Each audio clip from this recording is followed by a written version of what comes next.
You're listening to Over the Bowl, where we cut through marketing noise. Here's your host, Ken Carroll.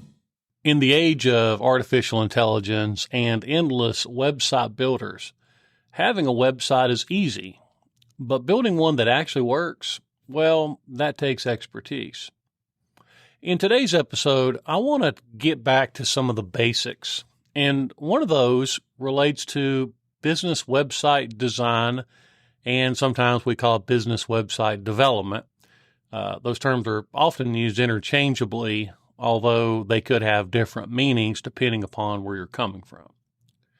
So what I want to do is break down things like do-it-yourself website builders like Wix or Squarespace, those niche builders, if you're in real estate or vacation rentals, things like that, then oftentimes there are programs that offer a turnkey solution from managing bookings all the way across, including websites, and open source platforms like WordPress, Joomla, and Drupal.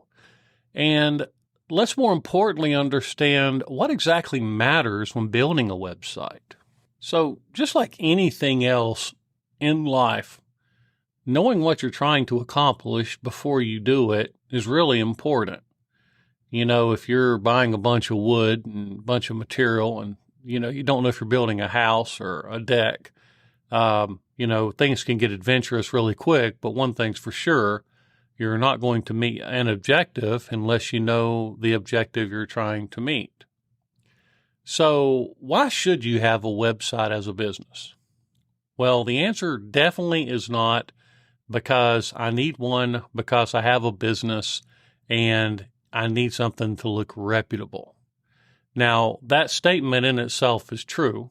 You really do need a website just as much as you need a business email address and not using things like Gmail addresses and things like that.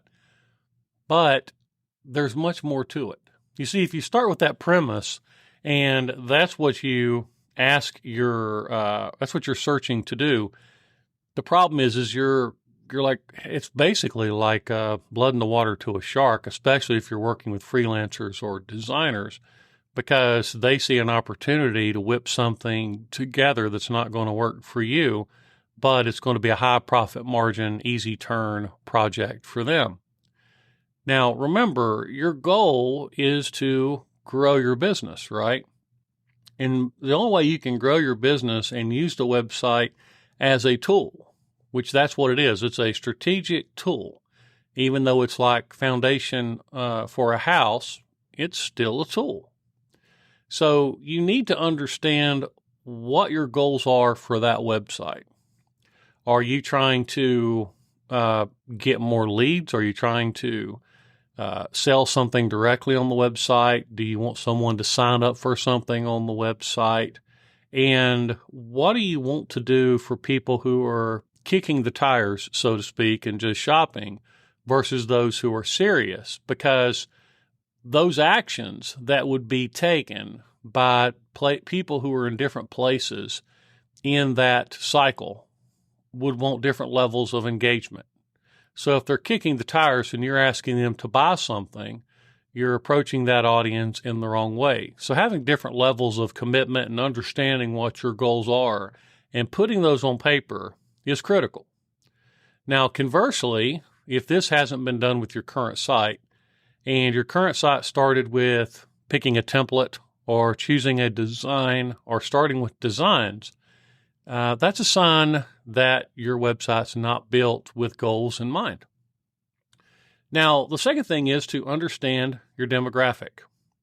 Now, we hear that word a lot and we go, yeah, what is demographic? Yeah, it sounds great, but how does that really impact anything? It actually impacts things quite a bit because different demographics, the color psychology is different. Where you put things on a given web page is different. The fonts that you would choose are different. The imagery you choose would be different. And even layout aspects would be different. And if you're a designer or you are just picking templates and not considering the demographic and how to make those adjustments, well, again, you're building something, but you're not really building it for the people that you're trying to promote your business to. So as you can see, that's also a pretty clear mistake. The next is trust and credibility. Now, trust and credibility is absolutely important. Now, in this whole AI-saturated world we're living in, I mean, I jumped over to YouTube the other day, and it took me about 2 minutes, and I was sick of it. Now everybody's building all this artificial intelligence-based content where they're having celebrities and they're superimposing words that they don't say, or they're superimposing fights that really didn't happen. And it's just silly. It's just this really silly game now of content that you can't trust, right? Because you don't know if that person really said it or not. And it's not worth my time to go find out if they did say it or not. And so I'm like, well, that basically is a complete resource of information that may or may not be true and could make me look incredibly stupid if I were to quote something that I got off YouTube, knowing that it's AI driven and it was never really said to begin with. So in the world of the web, that's the same thing. When you have a website, you need to instill trust and credibility. What this means is you need organic, real content. Just throwing up a bunch of chat GPT articles and content and everything is not going to get the job done. And the most important thing is you need to convert action or attention into action. You know, you want those bookings, those purchases, those inquiries, those things. And those things are usually not instant. I mean, when we run Google Ads for people, it's often a cycle of setting things up, testing it, manipulating it, and then you have to wait. This is the most hard part of some of this stuff. You got to wait a little bit and let things kind of run their course and then test and then adjust. If you look at Google's 2024 recommendations, I don't know if it's prior to, I can't remember off the top of my head, but they had what was called the ABCDs of marketing: attention, branding, connection, and direction. You know, you get their attention, you show your branding, you connect with them in some meaningful way that means something to them, not to you. And then you give them a direction, you know, visit this, do that, those kind of things. And so you see those things are still tried and true today. Now, if we break down the website options, we have to ask, are they meeting those objectives? And if not, what objectives do they meet? Pretty simple. So let's look at do-it-yourself website builders. This is your Wix, your Squarespace. It's these kind of situations. All right, so let's face it. There's a low barrier to entry. They have these pretty templates, and their message is along the lines of easy to use. I remember seeing a commercial not too long ago, and in that commercial, it showed a celebrity. I can't remember who it was, but she didn't come across as the smartest person on the planet. And she was talking about how easy it was to use one of these website builder programs. She said she just picked a template, put in her stuff, saved it, published it, and it made it look like, wow, this is just magic. Now, of course, the devil's in the details. What was she trying to achieve with it? Did she do it? Did she really build that website? Or is it just like the people who sponsor other things and they don't really use it? Now, they legitimately may have a website out there, but they also may never touch it. They may it may be part of their whole marketing program for them to put that thing on autopilot and put a lot of work and effort and energy to address all these concerns or reasons you have a website above. So you see, there's a lot of that kind of game going on. Now, they also market it with these psychological hooks. You know, those things like, you're smart, you can do this. You're definitely smarter than that person on that commercial. Save money. You know, you can save money by doing it yourself. Why in the world do you want to pay a professional when you can just pick a template, drop in your content, and do what you want to do? And you can control every detail yourself. You're buying it, you're paying for it. You control what gets added, what not gets added. So it plays to that ego that you think, hey, maybe they don't have it under control. And if the design looks really good and I put my own stuff in it and I understand everything going on, then I can build this and do this. And here's the other thing. There are risks with this. Like, for example, one risk, it's all marketing. Once you get into marketing, you understand a lot more about how the game's being played. Like, it's really brilliant when they give things like a 30-day free trial, because it's kind of like what they're doing is trying to get you tangled up in the spider web of their system. Because their system is proprietary, that means once you learn their system, that's all you know. You don't know anything else, and you can't get away unless you relearn something else. But then you spend all that time putting in all your stuff, and when that time runs out, you have a tough decision. Even if you hate it, you put so much into it, you don't want to mess with anything else. And so that's just one of the risks here. But let's talk about these niche-based website platforms. Now, if you're in vacation rentals or plumbing or real estate or some of these other systems, there are these companies out there that offer 100% turnkey solutions. Now, these solutions, they include everything from, like, for example, if you take property management, it could include everything from making sure you don't overbook. It could include things like housekeeping, setting up a schedule for them, checking in, managing the details, special offers. Basically, it's a complete management and web design platform. So you guessed it, they're built for specific industries. And they have these modules, again, like calendars, listing sync, etc. But here's the catch. They, too, are closed ecosystems designed to lock you in. So if you think about the do-it-yourself builder, they have a system where you learn how to manipulate a website using their system. This does the exact same thing. It has their system. Now, the Wix and Squarespace solution typically doesn't control every aspect of your business. However, these systems usually do. So you can imagine the ripples of trying to unplug from one of these website platforms if they don't allow you to use it in conjunction with something else. So let me describe that a little bit. Some of these systems are kind of unique in that they would allow you to use every single thing they have, and some force you to use every single thing they have. So in the case of web design, there are some of these closed systems where you can simply plug in widgets, basically just little pieces of code, onto, say, another website platform, and it works without having to use their entire system. That gives you a little bit more freedom.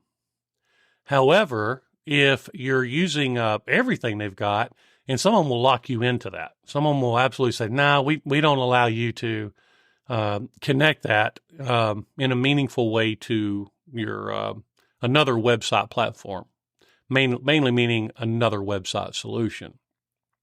And they do that intentionally because they're trying to lock you in. They're trying to control every part of your business, because once you're fully integrated, you're not going anywhere without a lot of pain, a lot of retraining, a lot of showing people things, a lot of stuff that goes on.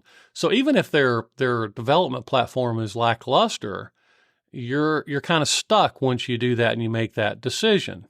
And remember, the website's meant to serve goals.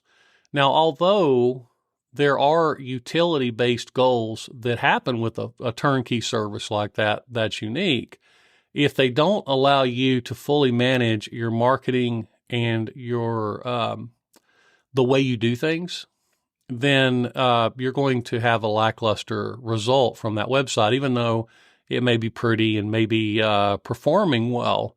The question is are you getting everything that you should get out of it? That was a mouthful. So a lot of these systems, they won't integrate with things like WordPress, and this is on purpose. Okay. It's a model. It's a business model. We don't want to judge people because, this is what they're doing to try to generate money and more or less have you stick with them regardless by making it so painful for you to go anywhere else. So when you start getting tangled in the spider web, you could imagine that if you use like a Wix or a Squarespace or one of these niche-based web turnkey platforms, when you first go in, you could imagine the pain of leaving that system is easy. You don't have anything put into it. You don't have it integrated. You've not trained people on what you're doing with it. So you could leave fairly easy. But within a very short time span, it's going to be tough and real tough. And if you're trying to run a business, the last thing you want to do is relearn something. Because let's face it, relearning, that puts you back at square one. You see, there are games being played on this stuff. Now, I'm not saying the tools are not good. I'm not suggesting some of these tools aren't where you need to be, but if you put all your eggs in that one basket and they don't do a good job of, say, optimizing for search engine optimization, or worse, here's a bigger problem. When we develop websites, we need to be able to manipulate real quick where things go. As I mentioned earlier, if you run Google Ads, it's very common to have to change up the landing page a lot, meaning where buttons go, what's in the top part of the website, also known as the header of the website, the body, which is the main part of the website, and then also the footer, the bottom part of the website, although that's typically not as important as the first two places. And being able to have extreme ability to manipulate it technically and creatively is huge. I mean, I can't imagine even trying to run a successful ad campaign with some kind of template because it just, every business is different. I'm running ads for similar businesses across the United States, and they offer the exact same service, but the layouts and what you do and how you approach it has been significantly different. I mean, all the way from what we're doing in Google Ads all the way to the end. It's kind of like you can kind of start with a little bit of knowledge in that industry, but you still have to make these adjustments. And not being able to do that quick is critical. I mean, it's critically bad, actually, not being able to make those moves, because if you can move a button, let's just say we can move a button in the top part of the website, that header part of the website, and we can change certain things, and it takes us 5 minutes to do that versus going and picking out a whole new template or reaching out to a do-it-yourself platform and asking them to make that adjustment, or having to hire someone to do it and then go back. Then all of a sudden those do-it-yourselfers aren't so do-it-yourself. And then the tough part is a lot of times these businesses, most businesses I work with, have no clue that they're missing out to begin with.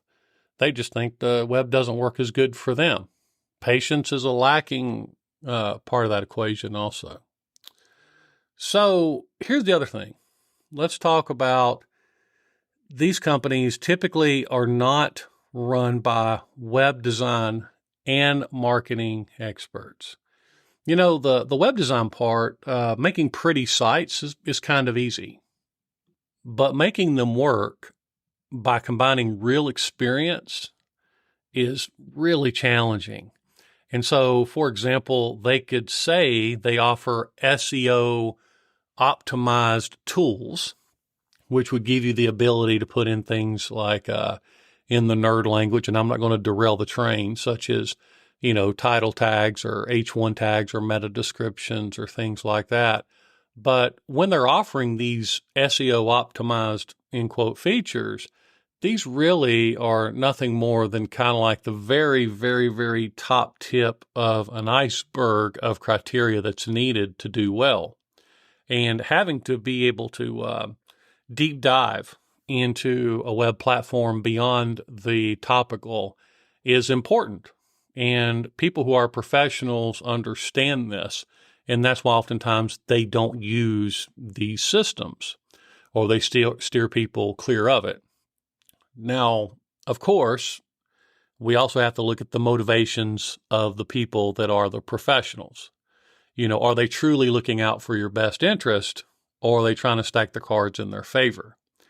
And this is a whole other aspect of this. But let's keep going with the platform, and then I'll talk about the developer or designer and all that stuff as we move on. So the next one is open source. So your open source stuff is like WordPress.org, Joomla, Drupal. There's several other flavors out there. And I'm sure you've probably heard of WordPress. Now, there's actually two versions of WordPress. If you go to WordPress.com, you get a self-hosted version, which kind of puts you back into the do-it-yourself model. Or you could jump over to WordPress.org and you have access to the entire code. So think of open source as just being able to download and have the full suite of code. Now, this is important. This is critically important because when you download and you get access to all the source code, you can do virtually anything you want to with that or have someone who does it. So for the owner of a business, that can be overwhelming because it is a profession, just like I wouldn't go and try to sell plumbing services or electrical services. You need a professional to be able to manage something like WordPress. Now, when you look at different, these are also called content management systems. So if you break it down, content, photos, text, pictures, stuff like that, management means you manage them on a website. And system is just the system in which you use. These are all content management systems, the niche, the do-it-yourselfers, and the open source. So when you ask what content management system do you use, then they would usually have to give you one of those answers. And if they don't know how to answer that question, then that's a huge flag. That person probably is not the most well-equipped to help you out. So the benefit of open source is that they're flexible and customizable and scalable. They're also well supported. The reason our organization made the commitment, early on in the game. We've been around for about 20 years now as an organization. And early on in the game, we made the decision to focus on WordPress versus Joomla for various reasons. But one of them is WordPress is still the most popular content management system on the planet. Now, here's the downside of something like WordPress. An amateur can use it and present themselves as a professional. You could use it, or a professional can use it. And as a business owner, you probably don't have any clue which one is going to do the better job. And either you'll do what most people do, which is fall back on the price of an agency or a freelancer because you figure the more you pay, the more they know, which is a huge mistake. Or what you'll do is go based on the cheapest. So price is usually one of those things that you'll do. Or just whoever talks the best game. This guy seems to know what he's talking about. Or, he works with plumbers and I'm a plumber, so therefore he has to know plumbing. Not true. Not true, guys. So here's the thing. When you work with these companies, oftentimes these small agencies, even large agencies, I saw one from a large agency recently, they slap together these junk themes and outdated plugins or free plugins. So plugins, let me punt there for a second and tell you what a plugin is. A plugin is basically a feature. Like if you wanted to have a gallery on your website, there are premium plugins that you have to pay to play. And then you have the free ones, which you can download and just use. So if you can imagine, each one of these features in the world of open source are managed by different people, groups, organizations. And one organization could set up a plugin and never support it. Another one could support it, and one could have poor development techniques that conflict with other features, causing things to break. And so having guardrails and having a system that is consistent is incredibly important. And it's also important to use only what you need to use, because the more you put into something, the slower it loads typically. And if it's poorly written, it'll load really, really slow. And so the point is that, remember, your freelancers and your agencies are in business too. They want to turn and burn these projects. And oftentimes, if they don't have a system, it's really easy for them to go and download a $35 theme and then sell it to you for $1,000 as being custom. And so you want to be careful about that, because these open source systems are really good under the right situations, but it's like the Wild West. Now, the other thing is maintenance. Okay, so if you think about it, the web is growing. Think about how often the web changes or features changes or your iPhone changes or whatever. The web changes with intense frequency, which means that the bad guys are looking for weaknesses. The good guys are updating their plugins, and you have to constantly manage and update your website in the world of open source. If you don't, your website is susceptible to be hacked. That's just one thing that could happen. The other thing is if the server code, I know this gets a little complicated, but if it conflicts with the outdated features or plugins, it can also break things.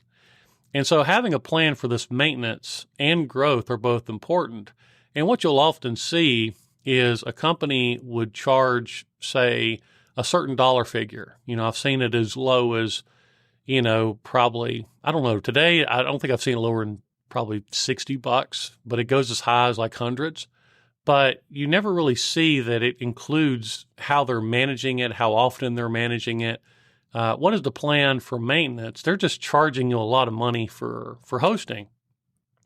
Now, the thing is that even the hosting is a game in the industry. So let's slow down here with open source. If you look at any of these platforms, any website, they usually have a couple of major components.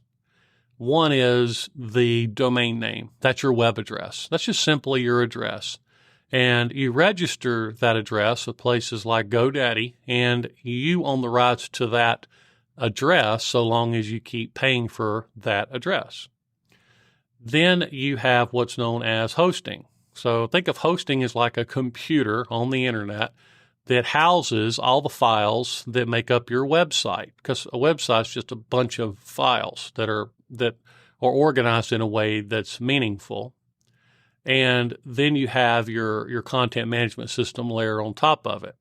So what you could run into is you could run into things where you're using a really good system, but you have it on poor hosting. Now, the reason you don't see hosting on the niche-based platforms and the Wix and Squarespace is because they can't offer that to you as a turnkey solution. They're offering you easy and simple. They're not offering you necessarily, in my opinion, effective. And so here's kind of the thing. Not only do they do the junk themes and junk hosting, and some of them even outright steal your domain and hold it hostage if you don't do certain things, or they'll charge you long-term maintenance fees for your domain name. So there's all that. Domain name's web address. And so bad WordPress in the end, just like bad Joomla in the end, or bad Drupal in the end, is worse than do-it-yourselfers, like Wix or Squarespace.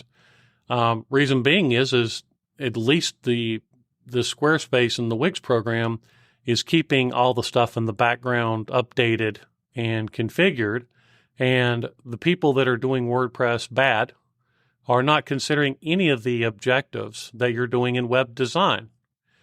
And so you can see that the problem here, it's just so complicated that for a regular business to navigate the seas is tough. Okay, so now let's move into let's talk about the designer or the developer.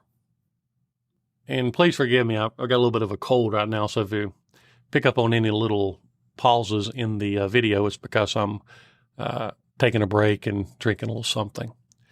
So let's talk about the designers here.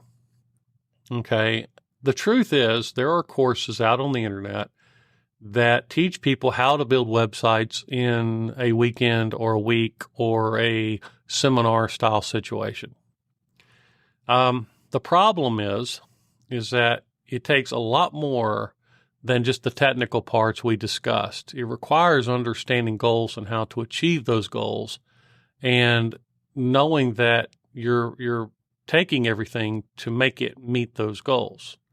Just understanding how to install WordPress on a hosting platform and publishing it is not going to get the job done. And the problem is that a lot of times they can mask their the amateur nature at which they work, and they can make you think that they know a lot more than they do. So you can imagine that this is pretty problematic. And plus, they get these ideas in their heads that they can charge a lot more money for it, even though they're not equipped to even do it. And so you'll have amateurs, like right out of the box, charging you more than some professionals charge you. Now, the other thing to remember is that even the seasoned company and the amateur, they're in business too. So look at it like this. Okay, our system, we do a lot of development. We have a lot of stuff that we put into our system. We pay for premium hosting, and all the features and everything that we build into it are trained internally where we understand it and we can fully support it. We have an infrastructure where we update what we do on a regular basis. We also manage marketing. We also adjust things, and we make recommendations. And so this platform that we work from, even though it's based in open source, what we do is we put a lot of effort and energy to only put the best ingredients into the soup. So another agency could do something where they're using really cheap hosting, that computer that holds all your files on the web, so to speak.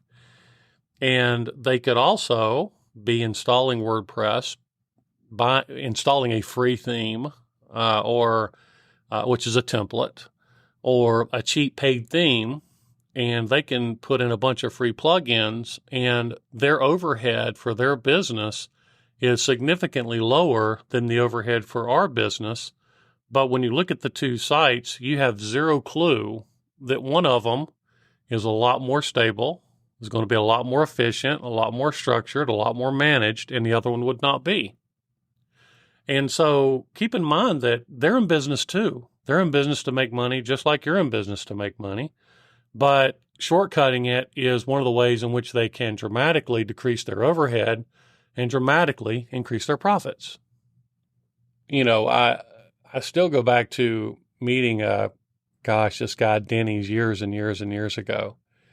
And he was introduced by a friend. And I remember he would talk about, this was before the days of AI, but he would talk about basically using a template, doing exactly that cheap process. And I remember asking him, I said, you know that you're part of the problem, right? Because you're not really helping the businesses succeed.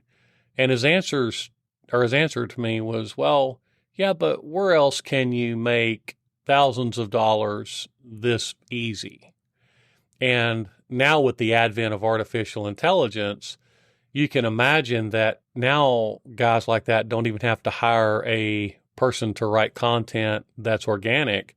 Now they can use ChatGPT, tell it to crank out content, slap it on a page, and make you think that they did a lot more work than they did, or make you think that they did something more technical than they did. By the way, met an SEO firm here in Asheville recently, the owner of it, and that was actually part of his process, was to use straight artificial intelligence-based content for websites that he does nothing but organic search engine optimization on. It's a little embarrassing, but it's true. That's exactly what's going on really behind the scenes. You walk into the sausage factory. This is what I see all the time when I investigate big agencies, small agencies, and freelancers. It's really nice being able to be paid to investigate this because you can kind of see it. So what does a true professional do here? A true professional, first of all, they have usually a lot of experience and a lot of credibility. For example, you never want to pay somebody to run Google Ads if they don't have a partnership with Google Ads, a history of it, or at the very least having certifications with Google Ads to prove that they know what they're talking about. They're also goal driven. They're not just building websites. When you think of a website without goals, think of a boat without a sail, and think of it being placed in the middle of the ocean. Now, how valuable is a boat in the middle of the ocean with no sail, no motor, no nothing, just sitting out there floating aimlessly, but you own the boat? That boat is useless to you. And so a true professional understands this and knows that they're not just trying to build you a website, they're trying to build you essentially a machine, a mechanism that's going to generate something valuable to your business. This is significantly different. And professionals only choose high-quality plugins and modules. Now, there is a fourth option here. Some web developers, they use more advanced techniques. Like, for example, we have something called headless web development. You can also code a website from the ground up. Now, the question is it's like, okay, what's perfect, what's good, what's best, kind of thing. And you could say, well, by hand coding a website, I'm saving this or I'm increasing that. But if you think about it, think of the overhead you're adding to that website by doing those things. And at some point, there's a diminishing point of return. Now, I've hand coded a lot of websites, and I can tell you, yeah, you can get a lot of efficiencies by doing that. But the question is how malleable is that for the user? How good is it for the user? And what is the recouping time for the return on investment? And if you get tired of someone that hand codes everything for your site and you want to find someone else to take that over, you could imagine that it would be like the first thing is you're giving someone a novel, the new person a novel, and saying, okay, I finally found someone who could maybe take it over, but now they've actually got to go in and look at everything that was created and kind of relearn some of the stuff. And coders, just like these different people that build like things in WordPress, they have a similar problem in that what they do is they code on different levels. Some are really good, some are really bad, and some are in between. And so most small to mid-sized businesses do not need to go that route. They just don't. And so that's why I'm not really focused too heavily on the people that hand code. It's kind of like the OCD, spend a lot of money on it, make it so, it would just be tougher for you to manipulate as the owner of a business. While if you use something like WordPress, for example, then what you run into is the ability to find probably the largest community of developers on the planet. And if you wanted to get rid or terminate your current designer for another one, then you can move over to another. You can find someone else a lot more easily that could help you manage your website. So those are business questions. Those are not scratching the nerd itch, which is what a lot of these developers who write by hand and build these websites from the ground up, that's kind of what they're doing. And their pitch is usually something like they'll hyper focus in on speed. They'll hyper focus in on things that are important, legitimately very, very important. But the idea is does it really make the sense to go down that far down the road for your business? And so there's always these nuanced questions that kind of get added into it. Now, the reality is WordPress is going to be more than enough for most of you listening out here. There will be a point where that can be outgrown too. Now, there's another aspect to the professional that really needs to be addressed here. And that is, what if you find a professional that builds in, say, Wix or Squarespace or some of these other systems? I have a real problem with that. And the reason I do personally is because what I see is I have a full palette of colors when I use open source. And I can take that color palette and I can paint any picture that I want to paint with it. Not only that, but I can go back in at any time and virtually change any aspect at any point and have full control over all those colors. Now, if someone's claiming to be a professional and they're using something like Wix or Squarespace, it's kind of like they're going, I'm a professional, but I'm only going to use 12 colors when I can have this whole suite of colors. So what that typically tells me is that designer or developer is not equipped enough or doesn't have the understanding that they're missing out on a ton of flexibility, which says they're probably not the person for you to use. Or we're back to the point where they're trying to turn and burn projects and make more money.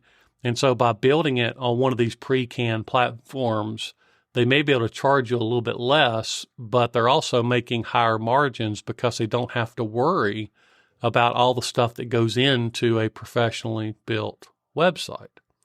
So if I was in business and I was hiring a professional and they said they built on a do-it-yourself website platform, I would not hire the person. I'll be honest with you. I'd be like, well, what are you doing that's, it just doesn't make any sense. So as we move across the bandwidth, the big question becomes, well, what do we use and how do we use it? And then how do we find out? So let's talk about WordPress for a little bit. And I'm going to make the argument for WordPress. Now, yes, WordPress can be used by amateurs. WordPress can be used by professionals. Amateurs will create a website that's not stable. It won't function very well. It won't convert very well. A professional can make WordPress dance and make it so scalable and easy to use, and also easy to make adjustments to make ads work better. You see, I want to hit on this one more time because I really don't think some business owners understand this.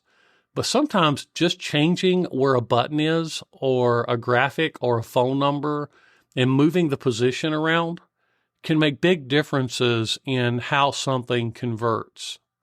And so what that means, obviously, is one, you've got to have the ability to do that quickly and effectively because you don't want to take a week to move a button.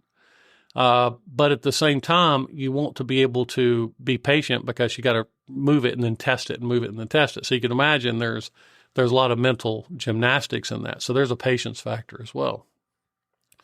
And so WordPress, when harnessed by a true professional, this means that you own the code, you control it, and it can grow with you.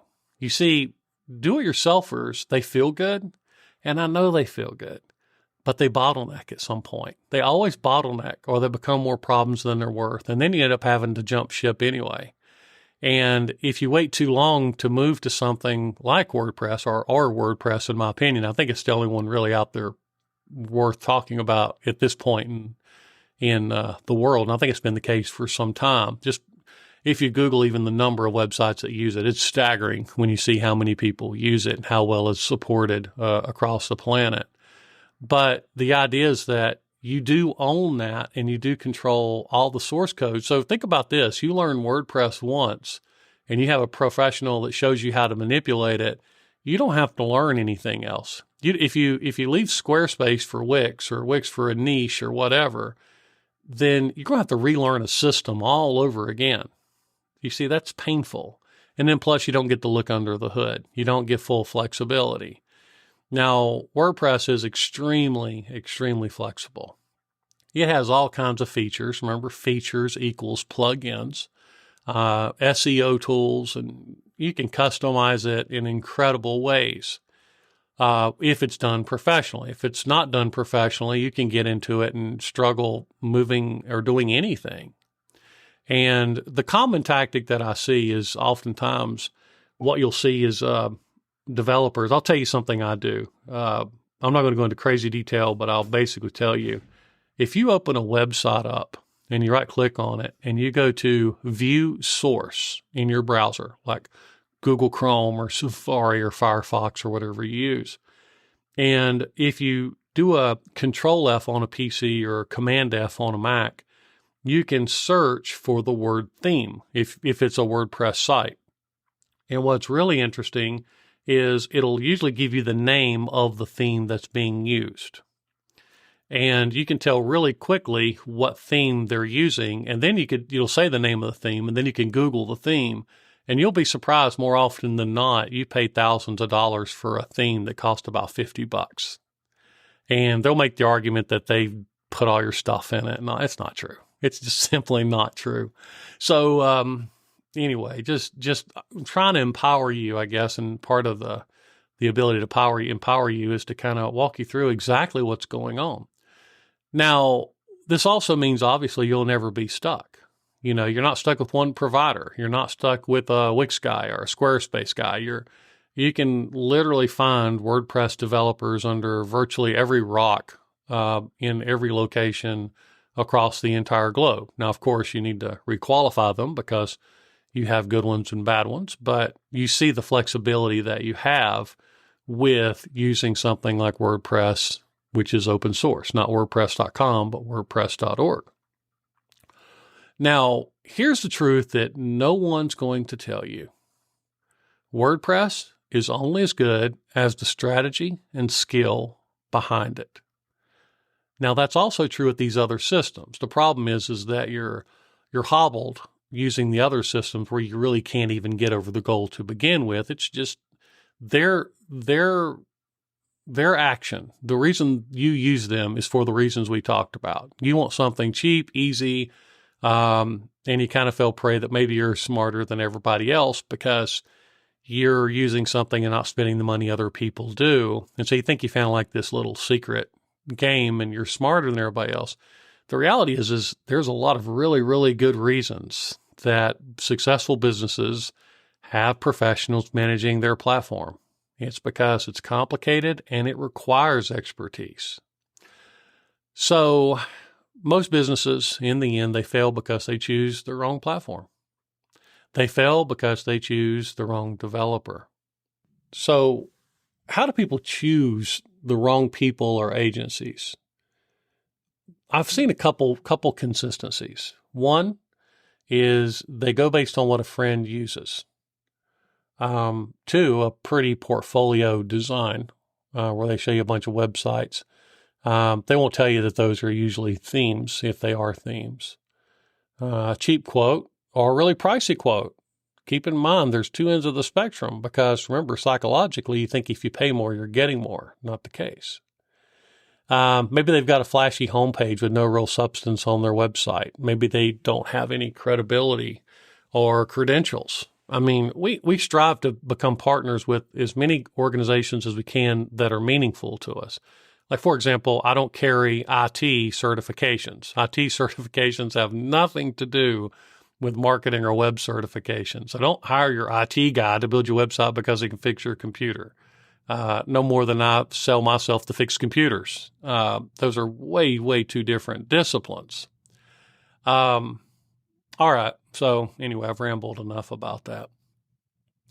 So here's the thing. A pretty portfolio, a pretty website is meaningless unless it converts. It's meaningless. If you're a real business owner, you want what works. You don't really care how it looks. Now, it doesn't mean, but pretty websites are important. Nice looking websites, professional built websites are really important. But if it's pretty and not working well, then it's no good to you. If only your employees like it or they like it because it's easy to manipulate, it's not really getting the job done. What you're doing is building a pacification tool for people that don't really matter in terms of the business, which are the people you're trying to serve. A lot of these have very poor SEO structure. I cannot go into all the details of the SEO. Just keep in mind, there are a ton of factors that go into search engine optimization, and putting in a title for each page and a meta description, even though it sounds really cool, that's like, again, the very, very tip of the iceberg. there's a lot of things under the hood you have to do to make that website effective. Lack of consideration for your specific audience, as I mentioned, that's huge. Performance fine-tuning is also one of those things that's incredible. So the question is how do you hire? I've been struggling with this since day one, because the thing is that a lot of these companies who are not equipped to do the job, they're like chameleons, and they can quickly change their color and look like they know what they're talking about. And if you hear the words, you may go, this person's it. I like this person, and they're saying things that sound super technical. I mean, let's face it, that's kind of what goes on, right? But here's the deal. They're chameleons. So you don't know the good from the bad. You don't know based on price. You don't know based on whatever. You can eliminate someone who claims to be a professional and uses like a Wix or a Squarespace if you see things the way that I see them. But the question is how do you pick the right person to help you? Because here's the bottom line. You can't do it on your own. You're not a web developer. You own a business. And getting into the web development business and competing against people who know what they're doing is doing nothing but distracting you from running your business. And so any system that tells you don't need a professional is absolutely selling you a bill of goods and selling you something that you want to hear because you don't want to spend the money or go through that extra effort. You just want to have that thing knocked off your punch list. And that is how most businesses fail on the internet, period.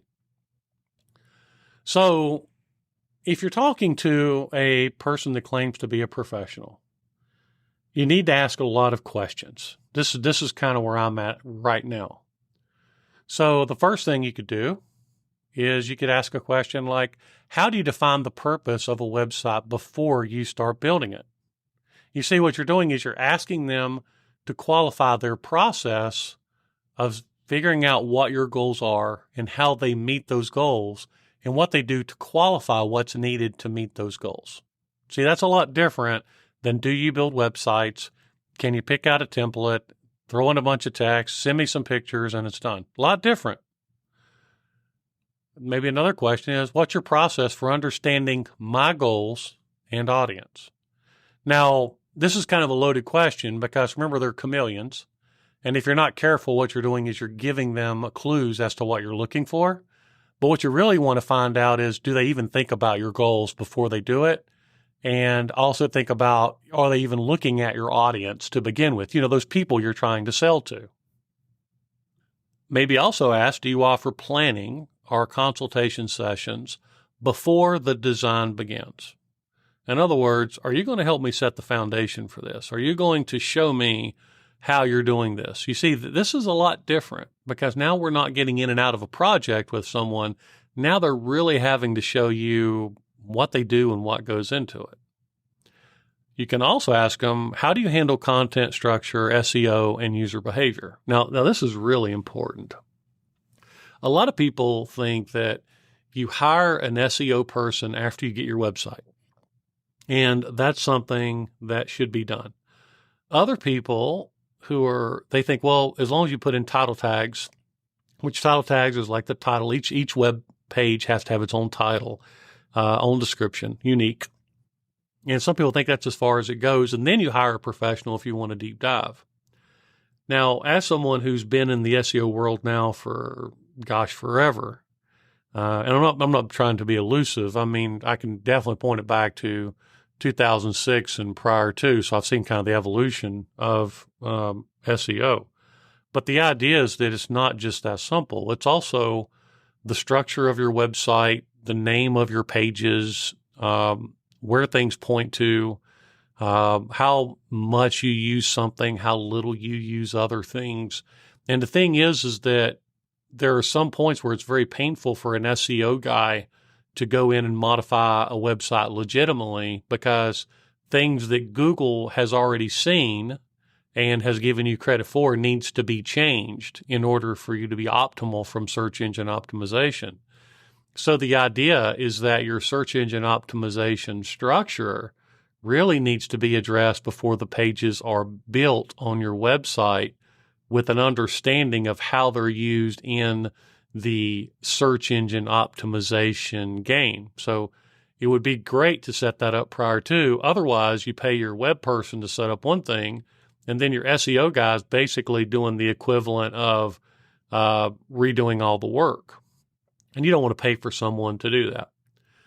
Then the next question is, well, what's your plan for updates, support, and scaling the site over time? So how far do you take it? Are you going to build me a template, put in some copy and some text, and then just charge me $85 an hour when I want to change a phone number? Are you going to teach me how to do minor changes to the website, but you do the heavy lifting, which is what most of our customers want? And we actually prefer that. We don't want to be doing a bunch of the minor changes, and because it just costs the customer more money, and they can easily do it, and they can get those little things done quicker.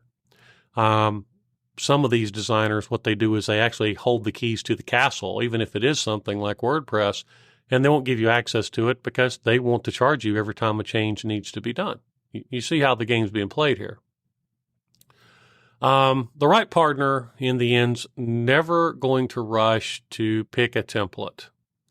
Picking a template, so you can imagine, now go back to your Wix, your Squarespace, your niche where they have these pretty templates. You can imagine now how crazy it is to start with a template. You can just see that there is a huge flag anytime that's what they're trying to do is enamor you with a template.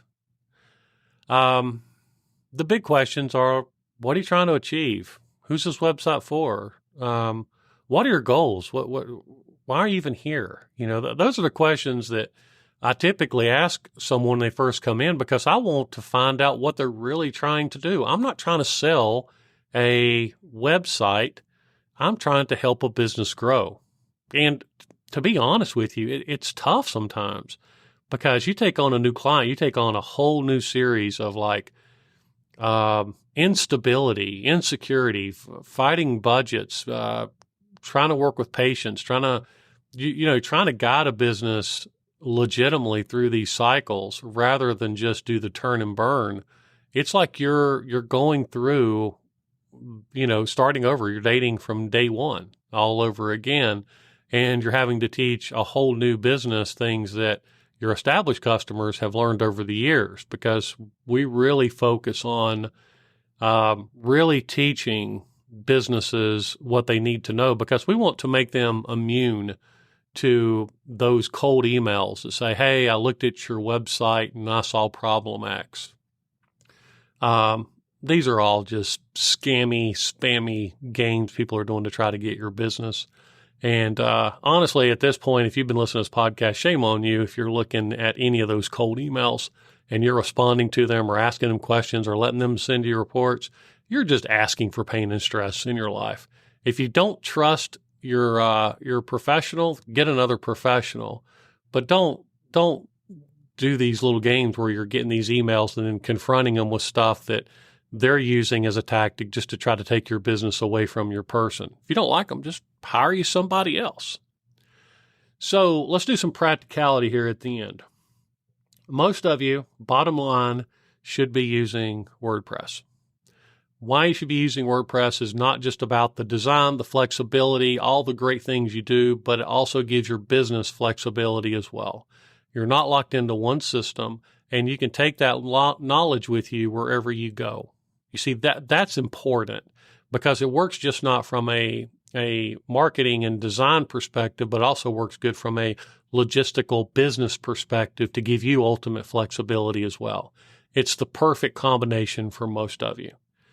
Find you a professional. Do not fall for the famous 5-minute install with it. Make sure they're using high-quality hosting. In my opinion, Amazon, AWS, or Google, they're kind of the gold standard. And anyone who's not using those tools, I would question it. Also, do a little bit of research into a company called EIG. That's Elephant Indigo Goat. And just a little bit of research, and you will be surprised at how few choices you actually do have for hosting. You may even be debating things like, is HostGator better than Bluehost? That may be something that you've heard. Actually, they're owned by the same company, and as far as I know, they're operated out of the exact same location overseas. At one point, that wasn't the case, but they were acquired. So make sure you do your homework. Never believe a company when you say, where do you host? And they say it's proprietary or in-house. That's like saying, we know where we're hosting, but we're not going to tell you because we're really embarrassed to share that with you. That's what they're really telling you. And they know that if you do a little bit of homework and they tell you where they're actually hosting, then they also are kind of giving away the keys to the castle and letting you know that they're not everything that they're claiming to be. So transparency is huge. I mean, you come and talk to us, Google. We host with Google. I don't care. I mean, because I know the system we use is one of the best ones on the planet, and I know why we use it far and beyond just the idea of stability. And I can explain every nuance of that to you. So strategy is going to beat style. Keep in mind, load fast, build fast, structured well, grows with your business, can conform to your businesses, and it speaks to your customer. That's how you're going to win. That's how also, by not doing it, that's how you're going to lose. So now you got a bigger question. The other question is all you people out there who have websites that were built and you have no idea where you're at, use this podcast and then see if it passes the smell test. And if it doesn't, if you didn't go through where you started off by asking a bunch of questions and getting a lot of answers and having a plan where, okay, once you start running ads for me, how do you know what people are doing when they come to my page? And how are you going to make adjustments if people don't start buying what I'm selling or what I need to have done on the website? You start asking these nuanced questions, you're going to be amazed at how little that they have. And you're going to go quickly from grassroots here. Let me show you on my screen. Let me show you the tools that I'm using and how I'm doing it. And let me show you what works and what don't work. That's a lot different than just giving you a bunch of hyperbole or a bunch of language. To give you an idea, so first of all, what you need to do is you're going to need to find somebody else, and you're going to need to find a way to migrate away from the do-it-yourselfers. Don't buy into it. Don't buy into this herd mentality thing too. Okay, here's a quick rant. One of the things is, all these people are using these do-it-yourselfers like Wix and Squarespace, so obviously it must be working. No. What that means is obviously their way that they're approaching you as a business is working. That's what's working. They're the ones on the Super Bowl, not you. Okay, so there's a big difference. What they're doing is they're appealing to what you want in the fantasy in your head, not what works in reality, and that's working for them. And then giving the trial to get people sucked in, but then making it painful to get out. Because a guy like me who goes in and says, okay, now it's time to move, and I look at all the stuff that's put in that website and I go, the cost to move this stuff is going to cost more than your whole new web package. That's why they're successful. So be careful. Ask a lot of questions. Here's the deal. You'll have to move away if you've got it. You're going to have to find a professional if you do it. You're going to have to bite the bullet if you care about this. If you don't care about it, then why are you doing it to begin with? Now, that's the tough words, but that's the reality of the internet today. It's become more competitive. And don't get suckered into this artificial intelligence jazz. I do a lot of AI stuff, and it's a powerful tool. But there are so many little scams and gimmicks, and where now people are coming to you going, using the latest AI approach, we can, whatever. A lot of times that's nothing more than people using ChatGPT to generate content or using some third-party tool and sticking it on your website and not considering critical factors such as EEAT, which you should go check out that podcast if you're concerned about content. Just tons of information that I feel would really help you do good. Now, the hardest one of them all, I suppose in closing, is the niche-based platform, where it does everything from your accounting, your bookkeeping, your tracking, your follow-ups, integration into your daily business, plus a website. This is a tough one because if you're already using it and you're already so tangled up in it you can't get out, then you may have to work with the pro to figure out the best hybrid solution for you. They also need to consider a lot of technical aspects like for example, the way that you use, even if they allow those widgets to be used on another website, I mean, the features, like you can stick them in like WordPress, like you could take a feature that one of these niche-based companies have and stick it in WordPress, and it looks like it's part of your WordPress. There's even ways that sticks in a website, one way that's completely negates any search engine optimization benefit, and one that greatly helps with search engine optimization benefit. So you're going to have to hire a professional to figure out what's there. And if they don't allow those features to be embedded on your website, embed just means stick in. Don't get hung up on the word embed. It just means it appears like it's on your website. If they don't allow embed features in their niche system, in my opinion, what they're really doing is that's a business strategic way that they're conducting themselves because they want to own more of your business. And I think that's a bad thing because I want to have flexibility and I don't like being forced into something. And the reality is that if they do care about it, then they should give you the ability to incorporate that into any platform that they have. And so you have to make some tough decisions because from a business standpoint and the logistics of your business, you may be so entangled you don't know how to get out of it or if it's worth it. And so then the question becomes, what do you do? Do you go through the pain point? Should you go through the pain point? Are you getting into something that's worse by leaving them? And what steps should you take? For me, I don't think there's really an excuse not to be able to have external widgets and just having to link back to their system or use their forced website system. Me personally, I don't like it. I would want to get out of it, and I would want to have more control over my own destiny and my own code as much as I could. I do realize it's complicated. I do realize no man is an island, and I do know there's a place for these niche-based turnkey systems. There's no denying that. But the question is how do you hybrid that to where you're going to benefit your company and consider all the things that really need to go into a website to make it effective that is far beyond the technical needs that are met through those platforms. And a really good professional can help navigate that. A poor professional is just going to kind of hold on and hang on to the best of their ability. They'll probably more agree, make it more amicable with you in the niche-based thing. There'll be less friction because they don't want to look foolish in asking some of those questions. So hopefully this helps you out and gives you kind of a view of what this crazy world of web development and web design looks like and help you make good decisions for what you're going to do. Until next time, this is Ken with Over the Bull. I hope you have a great week, and I also, really hope for your great success.